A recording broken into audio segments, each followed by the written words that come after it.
Friends, कैसे हैं आप लोग।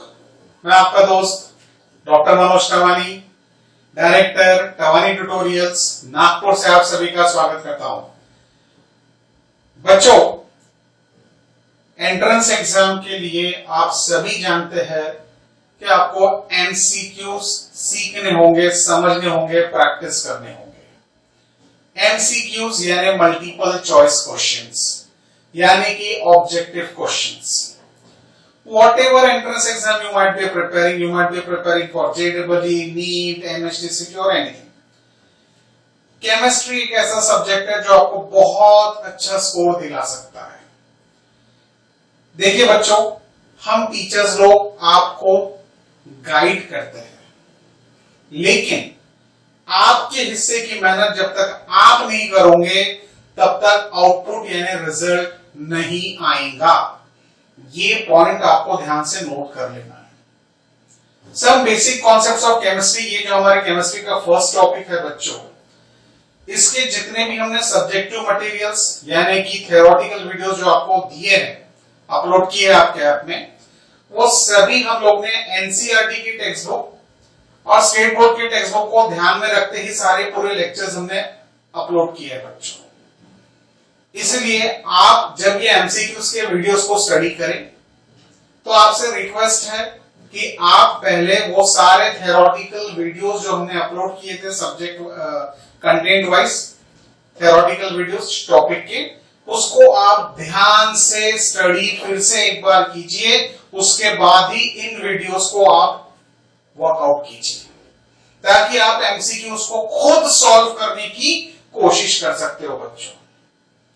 तो आज जो मैं आपके सामने टॉपिक लेकर आया हूं, ऑलरेडी आपसे शेयर कर चुका हूं, some basic concepts of chemistry.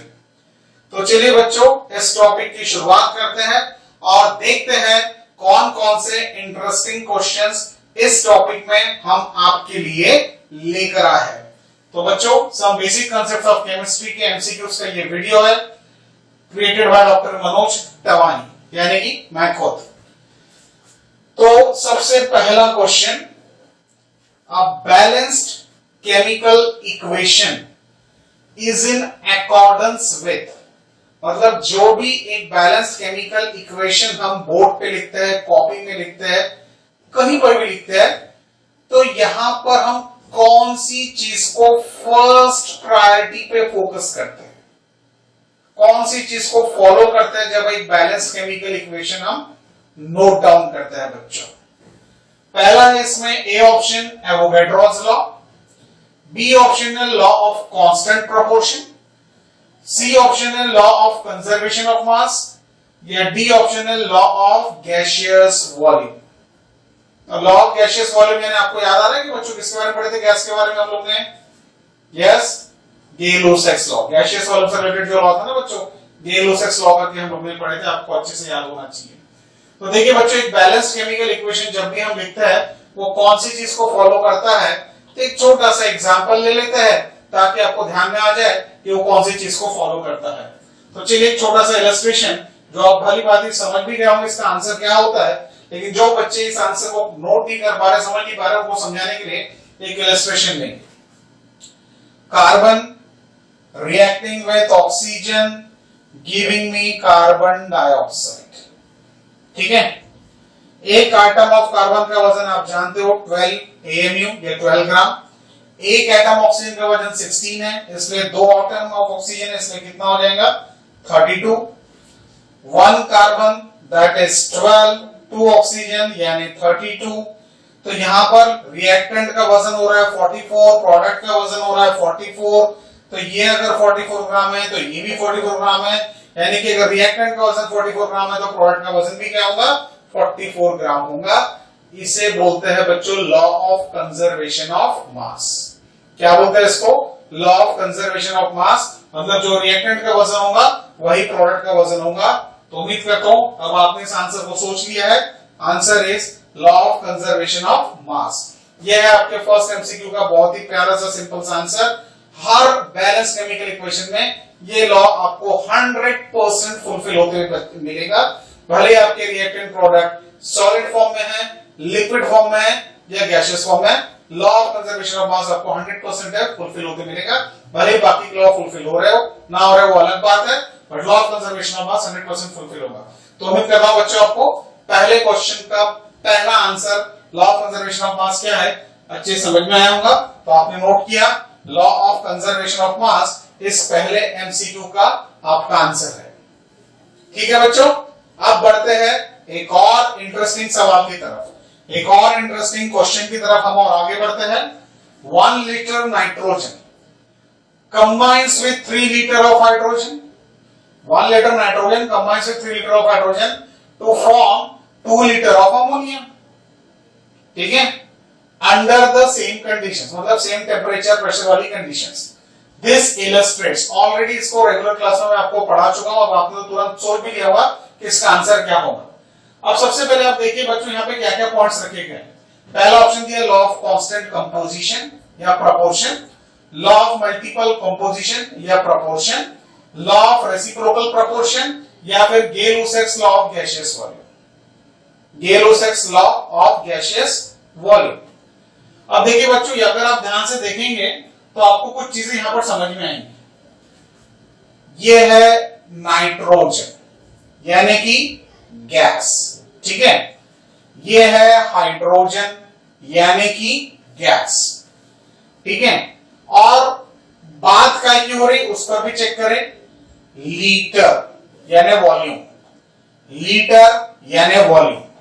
अब आपका जो प्रोडक्ट बन रहा है बच्चों उस पर गौर करें, प्रोडक्ट बना अमोनिया, वो भी क्या है गैस, और उसके भी 2 लीटर की बात कर रहे हैं, मतलब वो भी क्या है बच्चों वॉल्यूम। तो सर अब नाम से काफी हद तक अब आपने तो गैसिंग किया हुआ क्वेश्चन को पढ़ते हुए, मैंने अब आपको काफी अच्छे से एक्सप्लेन कर दिया। देखिए बच्चों, nitrogen gaseous, hydrogen gaseous, product ammonia gaseous, चर्चा हो रही 1 litre volume, 3 litre volume, 2 litre volume. तो भैया गैस की भी बात हो रही है, वॉल्यूम की भी बात हो रही है, तो क्या जजमेंट लिया आप बच्चों ने, लिया कि नहीं लिया जजमेंट अभी तक? बिल्कुल सही सोच रहे बच्चों आप लोग।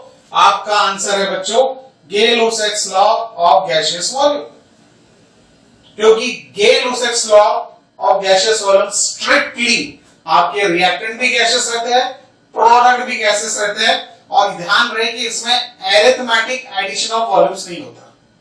जैसे लॉ ऑफ कंजर्वेशन ऑफ मास में भी हमने पढ़ा अरिथमेटिक मैथमेटिकल एडिशन था, जैसे हमने प्रीवियस क्वेश्चन के पढ़ा कार्बन का 12 और ऑक्सीजन का 22 मिला के हमने 44 बना लिया था, अरिथमेटिक एडिशन किया, मैथमेटिकल एडिशन किया। वो यहां पर गैस के केस में नहीं होता है, इसलिए आप ध्यान से नोट करें। ये नाइट्रोजन अगर मैंने लिखा है, इसका 1 लीटर लिखा है, उसके बाद अमोनिया सॉरी हाइड्रोजन लिखा है, ये 3 लीटर्स लिखा है, ठीक है, प्रोडक्ट बन रहा है अमोनिया, ठीक है, इसके लिए हमने कितना लिखा है 2 लीटर्स लिखा हुआ है। तो देखिए बच्चों 1 लीटर प्लस 3 लीटर तो 4 लीटर होना चाहिए था ना, तो वैल्यू यहाँ प्रोडक्ट में भी ये 2 की वजह कितना होना चाहिए था 4 लीटर होना चाहिए था, पर ऐसा हुआ क्या, देखो 1 लीटर 3 लीटर और यहाँ क्या दिख रहा 2 लीटर्स ऑफ अमोनिया। इसका मतलब यहाँ पे अरिथमेटिक एडिशन वाला कॉन्सेप्ट काम नहीं करता है, काम नहीं करता है। तो अब इस बच्चों इस क्वेश्चन का आंसर तो अब आपको समझ गया होगा, डी ऑप्शन क्यों है, तो गेल-लुसैक्स लॉ ऑफ गैसियस वॉल्यूम, यह है इस क्वेश्चन का आंसर। तो नोट कर ले, D is the correct answer for this particular MCQ. अब और एक नए सवाल के साथ आपको इंट्रोड्यूस करेंगे, लॉ ऑफ मल्टीपल प्रोपोर्शंस या मल्टीपल कंपोजिशन भी कह सकते हैं, is illustrated by one of the following pairs. Law of multiple proportion is illustrated by one of the following pairs. Multiple proportion इन चारों में से किसके साथ इलस्ट्रेट हो रहा है, इसको आपको समझाना है बच्चों। अब उसके लिए आप पहली कंडीशन समझ लो। पहली कंडीशन ये है कि आपके जो भी 2 पेयर्स होंगे ना बच्चों, उन दोनों में एलिमेंट्स के नाम सेम होने चाहिए। जब तक वो दोनों एलिमेंट्स के नाम सेम नहीं होंगे, आप लॉ ऑफ मल्टीपल प्रोपोर्शन को डिफाइन नहीं कर सकते। कैसे समझ लो, आप अगर आप देख रहे हो सॉरी आप अगर आप देखते हो कि I write carbon monoxide and carbon dioxide, जरा चेक करें बच्चों, क्या यहाँ पे दोनों एलिमेंट्स और यहाँ पे दोनों एलिमेंट्स सेम है क्या, तो यस, लेकिन यहाँ पे दोनों एलिमेंट्स का जो रेशियो है वो अलग है। वो कितना दिख रहा है आपको 1:1, यहाँ क्या दिख रहा है बच्चों 1:2। तो हुआ कि नहीं ये law of multiple proportion, carbon 1 है 2 ऑक्सीजन। समझ में आ रहा है बच्चों आपको, हाँ या ना? तो आपको क्या देखना है कि दोनों एलिमेंट सेम दिखने चाहिए, दोनों एलिमेंट सेम दिखने चाहिए, और इसका कंपैरिजन फिर इसके साथ हम कर रहे हैं कि भैया 1:1 के रेशियो में कार्बन ऑक्सीजन, यहाँ कार्बन और ऑक्सीजन 1:2 के रेशियो में। एक और एग्जांपल ले लेते हैं, ऑलरेडी मैं आपको रेगुलर थ्योरेटिकल क्लास में सिखा चुका हूं। वाटर ले लो, हाइड्रोजन परऑक्साइड ले लो। अब यहाँ पे क्या है 2:1, ठीक है ना? यहाँ कितना बेटा 2:1 है, 2 हाइड्रोजन और 1 ऑक्सीजन है, और यहाँ कितना है 2:2, दैट इज 1:1। तो आप देखिए जब आप इसको इससे कंपेयर करेंगे, दोनों में एलिमेंट से हाइड्रोजन ऑक्सीजन हाइड्रोजन ऑक्सीजन, लेकिन यहाँ दोनों के कंबाइनिंग रेशियोज कैसे दिख रहे हैं आपको? डिफरेंट दिख रहा है। तो यही चीज आपको यहाँ के चारों ऑप्शंस में ढूंढनी है बच्चों। जब आप कंपैरिजन करोगे तो दोनों एलिमेंट सेम दिखने चाहिए। तो पहले देखो बच्चों, यहाँ हाइड्रोजन और सल्फर है, तो यहाँ पे भी हाइड्रोजन सल्फर होने चाहिए अगर आपको कंपैरिजन करना है लॉ ऑफ मल्टीपल प्रोपोर्शन के। तो यहाँ हाइड्रोजन सल्फर है क्या? नहीं, यहाँ तो सल्फर और ऑक्सीजन है, मतलब आप कंपैरिजन नहीं कर सकते। जैसे यहाँ पर आप कंपैरिजन कर पा रहे थे, तो definitely this can not be the answer. B option, यहाँ पे नाइट्रोजन हाइड्रोजन है या नाइट्रोजन ऑक्सीजन है, तो यहाँ पे 2 अलग एलिमेंट है, यहाँ पे 2 अलग एलिमेंट्स है, ठीक है? इसका मतलब हम इनको भी आपस में कंपेयर नहीं कर पाएंगे जैसे हमने यहाँ पर कंपेयर किया, मतलब this can not be the answer. Same here, यहाँ पे सोडियम सल्फर है, यहाँ सोडियम ऑक्सीजन है, सेम यहाँ पे डिफरेंट एलिमेंट्स है, तो क्या हम उसको आपस में कंपेयर कर पाएंगे? नहीं, so this can not be the answer. तो बचता क्या है बच्चों? देखो N2O एंड NO चेक करेंगे बेटा, यहाँ पे नाइट्रोजन ऑक्सीजन, यहाँ पे नाइट्रोजन ऑक्सीजन, तो क्या हम इनको आपस में कर सकते हैं? यस। यहाँ का रेशियो आप देख ही रहे हो, ये 2:1 में दिखेगा आपको, और ये क्या दिख रहा है 1:1 में दिख रहा है। तो डेफिनेटली हमारा आंसर क्या होगा बच्चों? हमारा आंसर इस पर्टिकुलर क्वेश्चन के क्या रहेगा? D answer. पक्का समझा? हर एक को समझ में आ गया? तो किस तरीके से जजमेंट लेंगे मल्टीपल प्रोपोर्शन के सही ऑप्शंस का समझ में आ गया बच्चों हर एक को? हाँ या ना? आप जो ये दो लोगों को कंपेयर कर रहे हैं, देखो दोनों same element, nitrogen oxygen nitrogen oxygen same element है ना, प्रोपोर्शन मल्टीपल है तो डेफिनेटली वैल्यूज अलग अलग रहेंगी, पर element should be same for the comparison. तो क्या ये ऑप्शन आप सिलेक्ट कर पाओगे? हाँ या ना बच्चों? कॉन्फिडेंस आया कि नहीं आया? कॉन्फिडेंस आना चाहिए। एक बार कॉन्फिडेंस आ गया तो कोई आपको रोक नहीं सकता बच्चों, आप हमेशा आगे बढ़ते जाओगे। तो आंसर नोट करें, यहां पर क्या है? D option. ठीक है बच्चों, अब आगे बढ़ते हैं। इसके बाद एक बार फिर से आपको बता देता हूं, डी ऑप्शन ध्यान से नोट कर ले इस पर्टिकुलर क्वेश्चन के आंसर के लिए। अब बढ़ते हैं एक और इंटरेस्टिंग क्वेश्चन की तरफ। थ्योरेटिकल क्वेश्चन है जो आप लोग ने कई बार न्यूमेरिकल सॉल्व करते वक्त यूज भी किया है इस कॉन्सेप्ट को। क्या है देखते हैं बच्चों। 1 AMU एटॉमिक मास यूनिट, जिसका नया वर्जन क्या है 1U, जिसका नया वर्जन है 1U। Now what is U? Unified mass. So 1 AMU or 1U is equal to 1/14 of C12, carbon 12 का 14वां हिस्सा, 1/14 of C14 यानी कार्बन 14 का 14th part, 1 gram of hydrogen molecule या 1.66 into 10 to power -27 kg। Theoretical question है बच्चों, कई बार numericals में आपने यूज किया होगा, तो अब आपने आंसर भी सोच ही लिया होगा। Yes, any clues, any hints? Yes, answer है बच्चों 1.66 into 10 to power -27 kg। 1 AMU या 1 unified mass 1.66 into 10 to power -27 kg। ये वैल्यू आपने अच्छे से याद कर लेना चाहिए, न्यूमेरिकल सॉल्व करने में भी आपकी काफी हेल्प हो सकती है। तो आंसर क्या हुआ बच्चों? D option. आंसर क्या हुआ बच्चों? डी ऑप्शन है, तो नोट कर ले, answer is D option 1.66 into 10 to power -27 kg। अब एक और इंटरेस्टिंग प्यारा सा क्वेश्चन अब आप लोग के सामने ये रहा। The element whose atom has mass of 10.86 into 10 to power -26 kg is. यहां पे 4 एलिमेंट्स के नाम है बच्चों, और आपको पूछ रहा है कि इसमें से कौन सा एलिमेंट है जिसके एक एटम का वजन 10.86 into 10 to power -26 kg होगा। ठीक है, एक एटम का वजन 10.86 into 10 to power -26 kg होगा, ये आपको पूछा जा रहा है। अब इसको सॉल्व करने के लिए सबसे पहले डॉक्टर टवानिस थे, एक एटम का वजन जब भी निकालना है, ठीक है, कैसे निकालोगे पहले समझ लो। ठीक है, 1 एटम का आपको वजन निकालना है, ठीक है, 1 एटम, ठीक है, 1 एटम का वजन जब भी निकालना है तो आप क्या करेंगे, उस एलिमेंट का एटॉमिक मास लेना, ठीक है, एटॉमिक मास को डिवाइड करना 6.022 इंटू 10 टू पावर 23 से। किससे डिवाइड करोगे? एक एटम का अगर अपने को मास निकालना है, ठीक है, 1 एटम मास निकालना है तो एटॉमिक मास को कैसे डिवाइड करना? 6.022 इंटू 10 टू पावर 23 से। और आपका आंसर जो आएगा बच्चों वो ग्राम में आएगा, क्योंकि 10 टू पावर 23 ऊपर जाएगा ना, तो 10 टू पावर 23 ऊपर जाने के बाद क्या बनेगा? 10 टू पावर माइनस 23, और ये काय में आएगा? ग्राम में आएगा। आंसर क्या आएगा? ग्राम में। अब ये न्यूमेरिकल काय में पूछ रहा है? किलोग्राम में। अब आपको पता है ग्राम और किलोग्राम में 10 टू पावर माइनस 3 का फर्क होता है, पता है ना आपको? 1 किलोग्राम इक्वल्स टू 1000 ग्राम। याद है ना कि आपने फिजिक्स के चैप्टर में भी पढ़ा हुआ है, और केमिस्ट्री में भी ऑलरेडी हम लोग पढ़ चुके हैं यूनिट कन्वर्जन स्टडी में। तो कितना होगा बच्चों? देखो प्लीज, तो ये 10 टू पावर माइनस 23 ग्राम को क्या लिख सकते हैं आप? 10 टू पावर माइनस 26 किलोग्राम।